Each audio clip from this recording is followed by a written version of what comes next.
هي الحلقات تحفظني بآيات من القرآن، هي الحلقات تملأني بحب المصطفى العدنان، هي الحلقات تحفظني بآيات من القرآن، هي الحلقات تملأني بحب المصطفى العدنان، وأخلص نيتي دوما لرب واحد ديان بروح ملؤها طهور.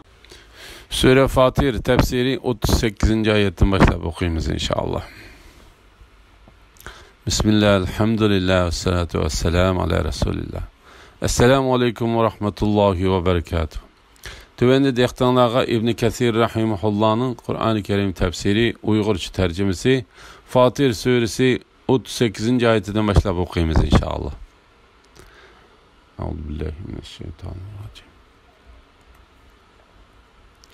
Allah hakikaten asmanlardaki ve zemindeki gaybni bilgücüdür. Allah hakikaten dillardaki sırlarını bilgücüdür. Allah sizlarni ziminde o'rinbosarlar qildi. Kimiki kafir bo'ladigan, uning kufrining ziyni o'ziga bo'ladi. Kafirlarning kufri Rabbining dargohida faqat g'azabni ziyoda qiladi.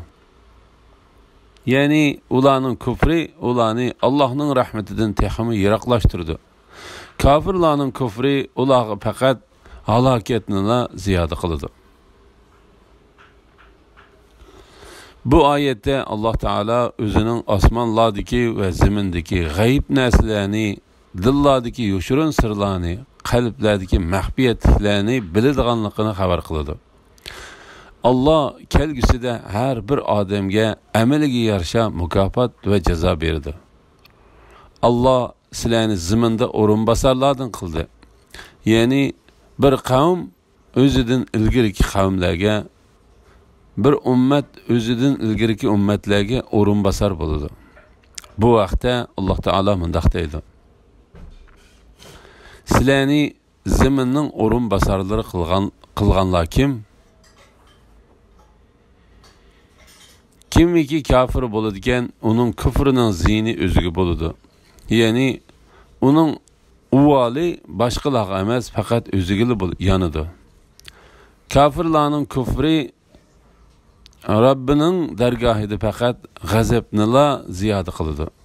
Ya'ni ular kufrlik qilishni davom qilgan sari Alloh taolo ularga qattiq g'azablanadi. Ular kufrida davom qilgan sari o'zlarini va xotin bolalarini qiyomat kuni ziyonga uchiradi.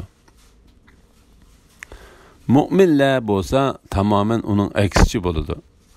Ulardan birining ömrü uzun bo'lgan sari ve qilgan amali yaxshi bo'lgan sari jannatdagi darajasi ve o'rni yuqori, ajri ziyoda bo'ladi. Uni yaratquchisi, olamlarning Robbi Allah yaxshi ko'radi. La ilahe illalloh Muhammed Rasulullah. Aytqinki, aytib beqinglarchu, sizlar Allohni qo'yib cho'qinayotgan butlaringlar nima bilan cho'qinishga loyiq bo'ldi? Bana aytib beringlar ki, ular ziminda nimalarni yaratdi? Ya ular osmonlarni Allah bilan birlikda yaratdimi? Ya ularga biz bir kitob bergan bo'lib, ular shu kitobdagi ro'shan dalillarga asoslanamdi? Hargiz undaq emas. Zalimlar bir-biriga faqat yolg'onni va'da qilishidi. Allah hakikaten asmanlarni ve zeminni kudreti ve güzel hikmeti bilen düşüp gitişten to'xtatib turdi. Eğer ular düşüp ketsa, ularni hiç ahadi to'xtatib turolmaydi. Allah hakikaten halimdir. Yani kuffarlar azap tegishlik bo'lsa-mu, ularni jazolashga aldırıp ketmaydi. Nihoyatda mag'firat qilg'uchidir. Butlarning ojiz ekanligiga, Alloh taolaning qudratining kattaligiga diqqatni burash to'g'risida. Alloh taolo payg'ambar alayhisalomning mushriklarga mundaq deyishga buyurdi. Aytqinki, aytib beqinglarchu, sizlar Allohni qo'yib cho'qinayotgan butlaringlar nima bilan cho'qinishga loyiq bo'ldi? Men aytib beringlarki, ular zaminda nimalarni yaratdi? Ya ular osmonlarni Alloh bilan birlikda yaratdimi? Ular uningdan hech narsani yaratgani yo'q. Ular qilchilik narsaga ega emas. Ya ularga biz bir kitob bergan bo'lib, ular shu kitobdagi ro'shan dalillarga asoslanamdi. Ya'ni yoki biz ularga bir kitob nozil qilgan bo'lib, ular shu kitob bo'yicha shirik va kufrdan so'z ochamdi. Ish hargiz undaq emas. Zolimlar bir-biriga faqat yolg'onni va'da qilishidi. Ya'ni ular Alloh taoloni qo'yib, butlarga cho'qinishda faqat nafs xohishlariga, havoyi havaslariga va o'zlarining quruq orzulariga ergishidi. Ular ergishayotgan narsa saxta, botil va yolg'ondan boshqa narsa emas.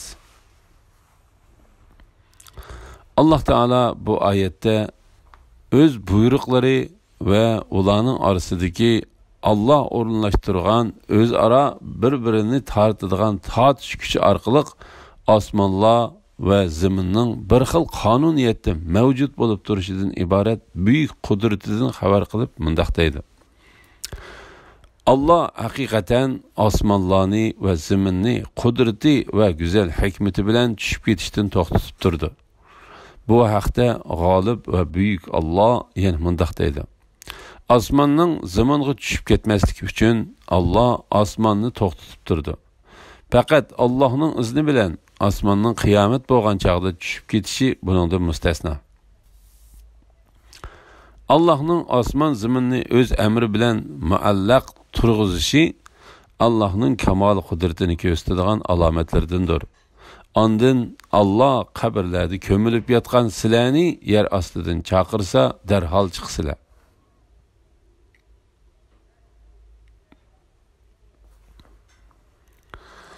Agar ular, ya'ni osmon bilan zamin tushib ketsa, ularni hech ahadi to'xtatib tura olmaydi. Ya'ni ularni o'zlarining harakat qonuniyatida davomli qoldirishga Alloh taolodan boshqa hech kim qodir bo'la olmaydi. Shundaq turuqliq Alloh mehribon halimdir. Nihoyat mag'firat qilg'uchidir. Ya'ni Alloh bandalarining o'ziga kofir bo'lganligini, osiylik qilayotganligini ko'rib tursa-mu, ularga mehribonlik qilib, ularning umrini uzun qiladi. Tavba qilish uchun fursat berdi. Jazolashni kechiktirdi. Uni jazolashga oldirib ketmaydi. Bir qismlarining ayblarini yoshirdi va gunohlarini mag'firat qiladi. Alloh nihoyat halimdir. Ya'ni kuffarlar azobga tegishlik bo'lsa-mu, ularni jazolashga oldirib ketmaydi. Alloh nihoyat mag'firat qilg'uchidir. Ular o'zlariga ogohlantiruvchi, ya'ni payg'ambar kelsa, har qanday ummatga qaraganda eng hidoyat topquchi bo'ladiganliklari bilan qattiq qasam ichdi. Ularga ogohlantiruvchi kelgan chaqda hidoyatdan texmi yiroq bo'lishdi. Bundaq bo'lishi ularning zaminda takabburlik qilganliklari va hiyla-makr ishlatganliklaridandir. Hiyla-makrning vaboli faqat hiyla-makr ishlatgan odamning o'ziga bo'ladi. Ular faqat ilgirki ummatlarga qo'llanilgan Allohning ularni halok qilish va jazolashdan iborat yo'lini kutdi. Allohning maxluqotlar ustida qo'llangan yo'lida hargizmi hech qanday o'zgarishni ko'rmaysan. Alloh yo'lida hargiz yetkilishni-mu, ya'ni azob tegishlik bo'lganlar ustidan boshqalarning ustiga yetkilishini ko'rmaysan. Kafirlarning o'zlariga bir ogohlantiruvchining kelishini umid qilganligi, ularga ogohlantiruvchi kelgan chaqda uni inkor qilganligi to'g'risida. Alloh taolo Quraysh ahli va arablarning o'zlariga payg'ambar avatilishdan ilgari o'zlariga ogohlantiruvchi, ya'ni payg'ambar kelsa, har qanday ummatga, ya'ni payg'ambarlar avatilgan barliq ummatlarga qaraganda eng hidoyat topquchi bo'ladiganliklari bilan Allohning nomida qattiq qasam ichganligidan xabar qildi. Haqda Allah Teala mundaq deydi. Mening Qur'on nazil qilishim sizlarning faqat bizdan ilgariki ikki toifkilar, ya'ni Yahudilar va Nasaralarga kitob nazil qilingan. Ularning o'qigan kitoblaridan bizning zotli xabarimiz yo'q demasliginlar uchundir. Yoki sizlarning agar bizga kitob nazil qilingan bo'lsa, biz albatta ulardan ortiq hidoyat topgan bo'lardik demasliginlar uchundir. Sizlarga Rabbinglar tarafidan haqiqatan pokit, hidoyat va rahmat nazil bo'ldi. Allohning oyatlarini inkor qilgan va ulardan yuz o'rgan kishidanmi zolim odam bormi? Ular, ya'ni Quraysh kuffarlari hamisha agar bizda burunqilarninkidek, ya'ni o'tganki ummatlarning kitoblaridek bir kitob bo'lsa edi, albatta Allohning ixlosmand bandalari bo'ladi deydi. Ular uni, ya'ni Qur'onni inkor qilishdi. Ular uzoq qolmay kufrning oqibatini bildi. Alloh taolo mundaq deydi. Ularga ogohlantiruvchi, ya'ni Muhammad alayhissalom o'ziga nozil qilingan buyuk kitob Qur'onni ilib kelgan chaqda hidoyatdan texim yiroq bo'lishdi. Ya'ni ular Qur'onni inkor qilganligi uchun kufrisiga kufr qo'shildi. Ondan Alloh taolo sababini bayon qilib mundaq deydi. Mundaq bo'lishi ularning zaminda takabburlik qilganliklari va hiyla-mikr ishlatganliklaridandir. Hiyla-mikrning vaboli faqat hiyla-mikr ishlatgan odamning o'ziga bo'ladi. Ya'ni uning vaboli boshqalarga emas, faqat ularning o'ziga yanadi. G'olib va buyuk Alloh yana mundaq deydi. Ummatlarga qo'llanilgan, ya'ni ularning Allohning payg'ambarlarini inkor qilganliklari va Allohning amr farmoniga xiloflik qilganliklari uchun Allohning ularni halok qilish va jazolashdan iborat yo'lini kutadi. Allohning maxluqotlar ustida qo'llangan yo'lida hargizmi hech qanday o'zgarishni ko'rmaysan. Balki bu har qanday haqni inkor qilguvchiga tutgan yo'lidir. Allah yo'lida hargiz yo'tkilishni ko'rmaysan. Allah yo'lida hargiz yo'tkilishni ko'rmaysan. Allah biror qavmni halok qilmoqchi yoki azoblamoqchi bo'lsa, uningga qarshi to'g'ri bo'lmaydi. Ularga azobni dafi qiladigan Allohdan boshqa egimi bo'lmaydi. Ya'ni ularni hech kim Allohning azobidan qutqiza olmaydi va ularga keladigan azobni to'sib qola olmaydi. La havla va la quvvata illa billah. Ular zaminda sayr qilib, ulardan ilgirkilar, ya'ni halok bo'lgan ummatlarning oqibatining qandoq bo'lganligini ko'rmadimi? Ular, ya'ni o'tganki ummatlar bulardan texmi kuchli edi. Osmonlardagi va zamindagi hech narsa Allohni ilojsiz qoldira olmaydi. Allah haqiqatan hammani bilgichidir, hammaga qodirdir. Agar Allah insonlarni ularning qilmishlari tufaylidan jazolaydigan bo'lsa, yer yuzida hech bir jon egisini qo'ymagan bo'ladi. Va lekin Allah ulardan hisob elishni muayyan vaqtgacha ta'xir qiladi.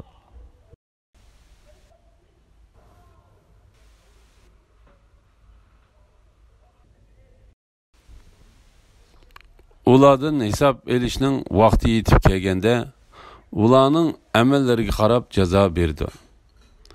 Allah haqiqatan bandalarini ko'rib turg'uchidir.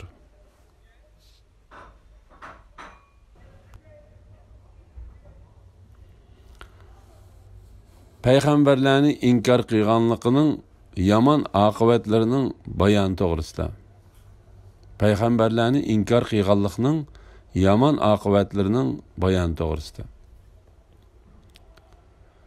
Ya'ni ey Muhammad sallallohu alayhi vasallam, sen ilib kelgan payg'ambarlikni inkor qilgan shu kofirlarga aytqinki, sizlar zaminda sayr qilinglar. Ondan payg'ambarlarni inkor qilganlarning oqibatining qandoq bo'lganligiga va Alloh taolaning ularni qandoq halok qilganligiga qaranglar. Mekke kafirleri mu şundak akıbetki kalıdı.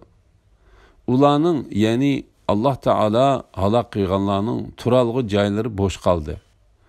Ulanın erişken toluk güç kuvveti, san ve kural yaraktaki üstünlüğü, baylıkları ve ballarının köp boluşu katarlık nimetleri uladın tartıbilindi. Allah'ın azabı kelgen çağda o nesilleri hiç nesige esqatmadı. O nesile uladın Allah'ın azabıdın hiç neslini tosup kalalmadı. Çünkü Allah asmanlarda ve ziminde birer nersinin vücut kelişini irade kıysa hiç nese Allah Teala'nın ilacısız kaldırılmaydı. Allah hakikaten hemmini yani cemi mevcudatlarını bilgicidir. Hemmigi kadirdir. Cezalaşını kechiktirishning hikmeti to'g'risida. Agar Allah insonlarni ularning qilmishlari tufaylidan jazolaydigan bo'lsa, yer yuzida hech bir jon egisini qo'ymagan bo'ladi. Ya'ni yer yuzidagi butkul insonlarni va ular erishgan barliq hayvonlarni, ziroatlarni cho'qim halok qilgan bo'ladi. Said ibn Jubayr va Suddi Allah Taolaning yer yuzida hech bir jon egisini qo'ymagan bo'ladi oyati to'g'risida Allah ularni yomg'ir bilan ta'minlamasa butkul jonliqlar o'ladi deganlik bo'ladi. Va lekin Allah ulardan hisob elishni muayyan vaqtgacha ta'xir qiladi. Ya'ni lekin Allah ularga qiyomat kunigachilik muhlat berdi. Ondan shu kunda ulardan hisob oladi. Her bir odamga qilgan amaliga qarata to'liq mukofot yoki to'liq jazo berdi. Allohga bo'ysungan odamlarga savob bilan mukofot berdi. Osiylik qilgan odamlarga azob bilan jazo berdi.